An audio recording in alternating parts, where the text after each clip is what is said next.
Você já pensou em usar o verbo to be no passado sem dificuldade e de forma tão natural quanto no seu idioma materno? Você poderá conversar em inglês usando o verbo to be no passado nas estruturas de frases afirmativas, negativas e interrogativas com a maior facilidade. Então, você está preparado para evoluir no inglês? Então, vem comigo!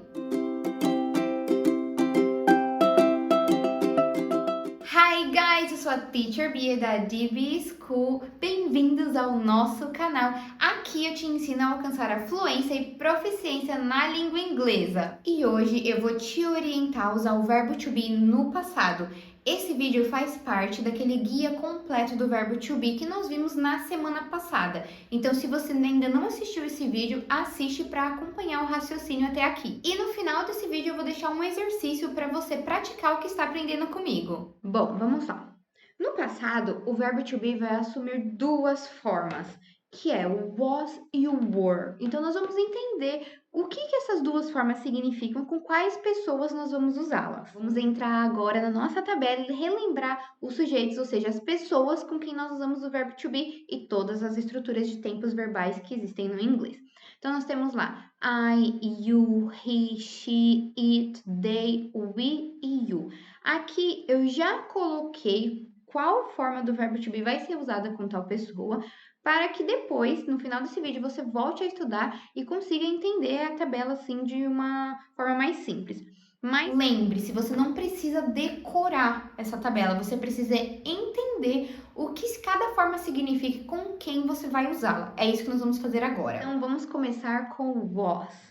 O was é a nossa forma no singular, ou seja, nós vamos usar como era, fui ou estava. Ou então, dependendo da pessoa, era, foi ou estava. Então, sendo usado como uma forma singular, nós vamos usar I was, he was, she was, it was. Simples, né? E o were nós vamos usar ao contrário, com as pessoas que estão no plural. E aqui a tradução vai ter uma variação muito grande, vai depender realmente da pessoa que nós estamos nos referindo.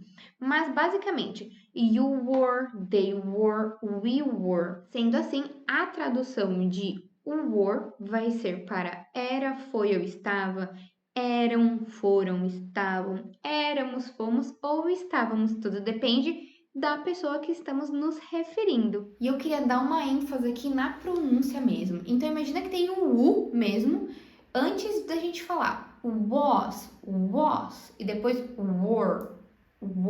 É um pouquinho mais puxado aqui para a garganta. Were. Super simples, né? Agora nós vamos entrar na estrutura das frases afirmativas, negativas e interrogativas. Olha a mágica acontecendo aqui. A estrutura é a mesma. Nós só vamos agora trocar a forma do verbo to be do presente para a forma do verbo to be no passado, mas a base da estrutura é a mesma. Sendo assim, temos primeiro aqui nas frases afirmativas.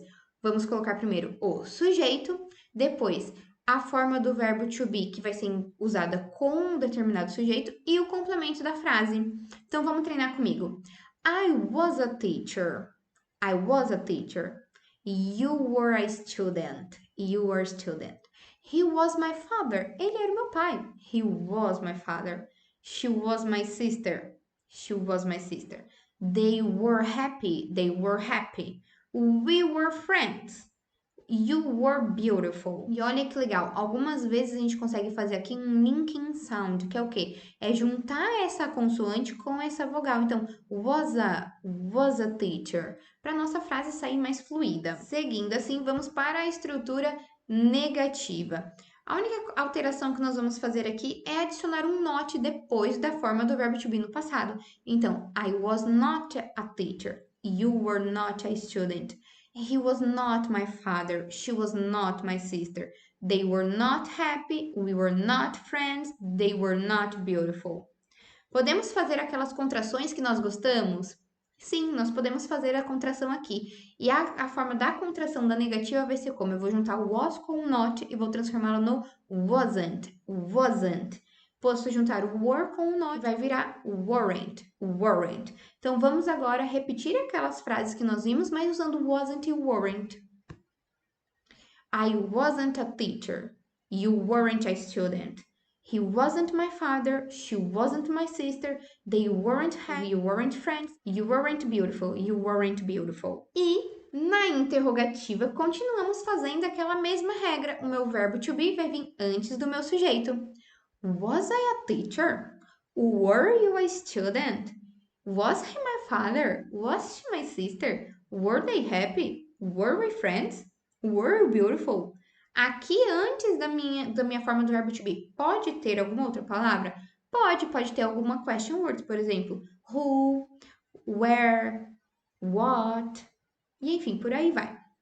Mas a questão é que a minha forma do verbo to be tem que vir antes do sujeito. Pronto, agora você já pode se comunicar em inglês usando o verbo to be no presente e no passado com muita facilidade. Mas para potencializar ainda mais os seus estudos, eu vou deixar aqui na descrição o link de uma atividade para você fazer o download e conseguir colocar em prática aquilo que nós aprendemos aqui. Você pode responder esse arquivo e me enviar de alguma forma nas nossas redes sociais, ou então, se você quiser, pode deixar suas respostas aqui nos comentários. É um prazer ajudar vocês corrigindo esses exercícios. E se você quer aprender a usar todos os tempos verbais no inglês e aumentar ainda mais o nível do seu inglês, alcançar a fluência e proficiência, eu tenho uma ótima notícia para vocês. Estamos com vagas abertas para aulas de inglês em grupo para nível iniciante, onde você vai aprender a falar inglês desde a primeira aula. A nossa equipe de teachers é preparada e treinada por mim para oferecer para você o melhor da língua inglesa. Para você se inscrever, é só deixar aqui um comentário, eu quero, que nós vamos entrar em contato com vocês. Se eu te ajudei, eu te ensinei algo novo, deixa seu like aqui,